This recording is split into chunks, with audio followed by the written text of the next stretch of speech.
Pushpa 3 rampage. Pushpa 2 climax సీన్లో ఇక్కడ ప్రతాప్ రెడ్డి అతి ముఖ్యమైన వ్యక్తి ఎక్కడ అని అంటాడు. అప్పుడు ఒక వ్యక్తి పుష్ప అన్న కూతురు పెళ్లి జరుగుతూ ఉన్న ఫంక్షన్ హాల్ని పేల్చినట్లు చూపిస్తారు. ఇక్కడ మీరు వీడియోలో బాగా గమనిస్తే ఈ వ్యక్తి యొక్క చెయ్యి కాలిపోయినట్లు కనిపిస్తుంది.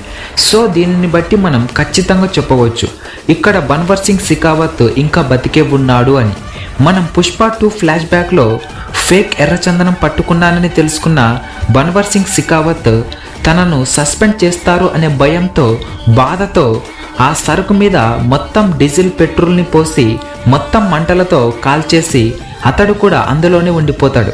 అలా ఉండిపోయిన బన్వర్ సింగ్ కొన్ని గాయాలతో చర్మం మొత్తం కాలిపోయి బయటపడతాడు. ఇక్కడ బన్వర్ సింగ్ ఒక బటన్ నొక్కి ఆ ఫంక్షన్ హాల్ని బ్లాస్ట్ అయినట్లు చూపిస్తారు. అక్కడికి బన్వర్ సింగ్ వెళ్ళి పుష్ప బాడీ ఎక్కడ ఉంది అని వెతకడం స్టార్ట్ చేస్తాడు. ఆ ఫంక్షన్ హాల్ అంత పెద్దగా బ్లాస్ట్ అయినప్పటికీ ఆ ఫంక్షన్ హాల్లో ఉన్న పుష్ప బ్రాండ్ గల చేతి గుర్తు ఉన్న ఒక బోర్డు అలాగే నిలబడి ఉంటుంది. ఆ బోర్డుపై ఎర్ర పువ్వు అనే రాసి ఉంటుంది. అది చూసిన బన్వర్ సింగ్ సికావత్ తప్పించుకున్నాడని చాలా కోపంతో గట్టిగా అరుస్తాడు. ఇక్కడ పుష్ప మరియు తన ఫ్యామిలీ మొత్తం ఎవరికి కనబడకుండా ఆ ఫంక్షన్ హాల్ నుండి ఇంకొక ఫంక్షన్ హాల్కి కేవలం 5 నిమిషాలలో మార్చి ఉంటాడు. అక్కడ పుష్ప ఫ్యామిలీ మరియు అక్కడ పెళ్లి చూడటానికి వచ్చిన ప్రజలు ఎందుకు ఇంకొక ఫంక్షన్ హాల్ అని పుష్పని అడుగుతూ ఉంటారు. అప్పుడు ఇది పుష్పగాడి రూల్ అని నేను చెప్పినట్లే చేయాలని అక్కడ ప్రజలతో అంటాడు. ఆ ఫంక్షన్ హాల్లో ఒక్కరు కూడా లేకుండా పుష్ప మొత్తం వేరే ఫంక్షన్ హాల్కి షిఫ్ట్ చేస్తాడు. కేవలం 5 నుంచి 10 నిమిషాల లోపే మొదట్లో పెళ్లి చేయబోతున్న ఫంక్షన్ హాల్ పేలిపోతుంది.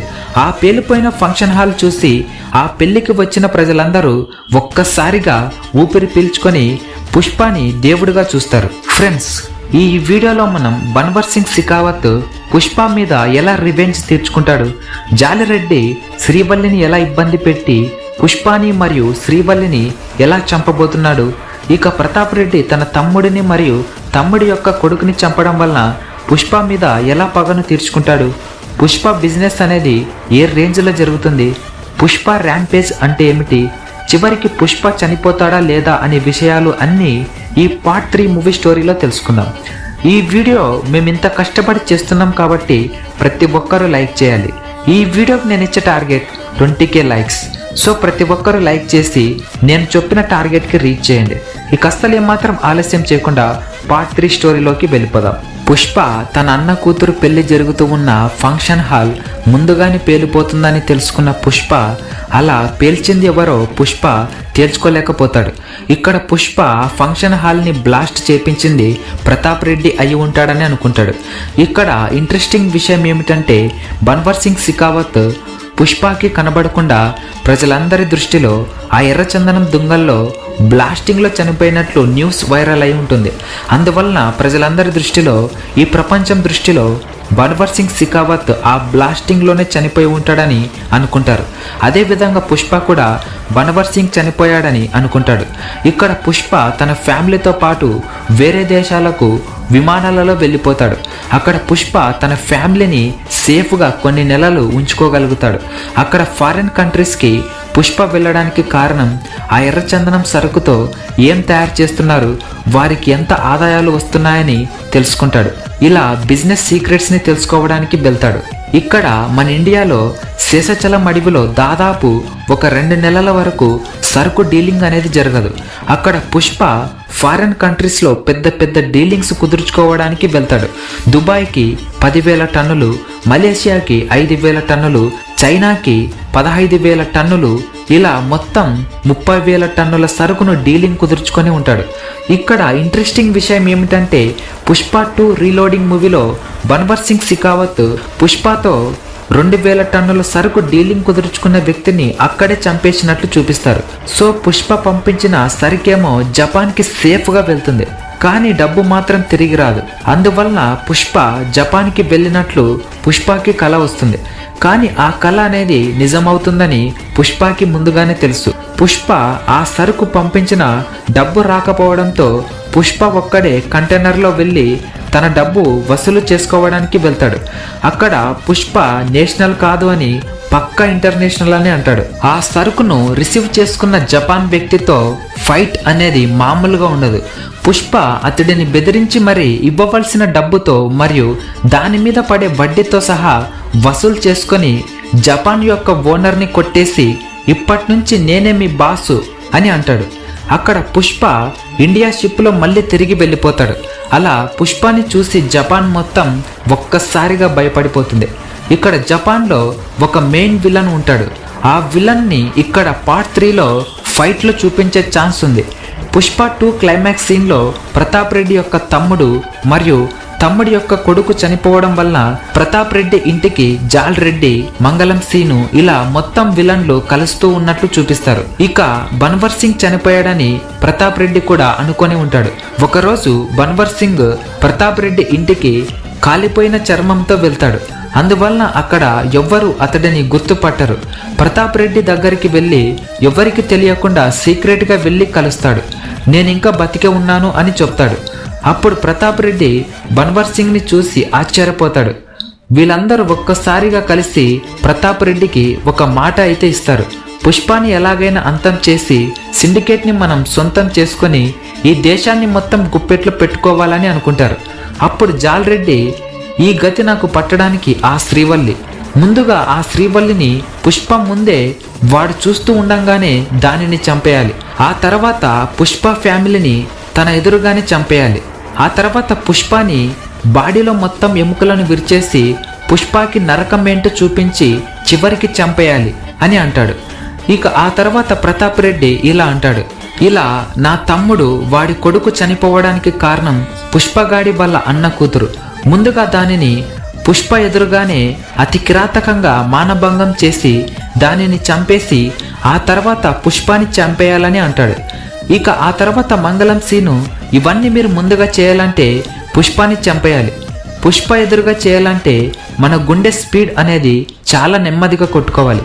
కానీ పుష్పాని చూస్తేనే మన గుండె చాలా స్పీడ్గా కొట్టుకుంటుంది. అలాంటిది పుష్ప ఎదురుగా తన భార్యను అలాగే తన అన్న కూతురిని చాలా దారుణంగా చంపేయాలంటే ముందుగా మనం చనిపోయినట్లే. కాబట్టి ముందుగా పుష్పాని చంపేయాలి అని అంటాడు. తర్వాత బన్వర్ సింగ్ అడవి మొత్తాన్ని అయినా తగిలిబెట్టి పుష్పాని చంపేస్తా అని అంటాడు. ఇలా ఒక్కొక్కరు ఒక్కో మాట చెప్పుకుంటూ పుష్పాని అంతం చేయాలని మాట్లాడుకుంటూ ఉంటారు. ఇక్కడ పుష్ప నిజానికి జపాన్లో మాత్రమే డీలింగ్ని కుదుర్చుకొని ఉన్నాడు. దానికంటే ముందు 30 టన్నుల సరుకు దుబాయ్, మలేషియా, చైనా వంటి దేశాలలో సరుకు అమ్మి మొత్తం 50,000 కోట్ల డబ్బును సంపాదించుకొని ఉంటాడు.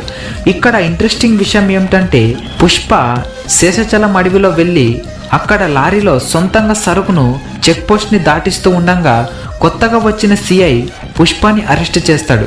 ఈ న్యూస్ ఒక్కసారిగా మొత్తం స్ప్రెడ్ అయిపోతుంది. విలన్స్ మొత్తం పుష్ప అరెస్ట్ అవ్వడం ఏంటి అని ఆశ్చర్యపోతారు. ఇక్కడ ఇండియాకి కేవలం పుష్ప మాత్రమే వచ్చి ఉంటాడు.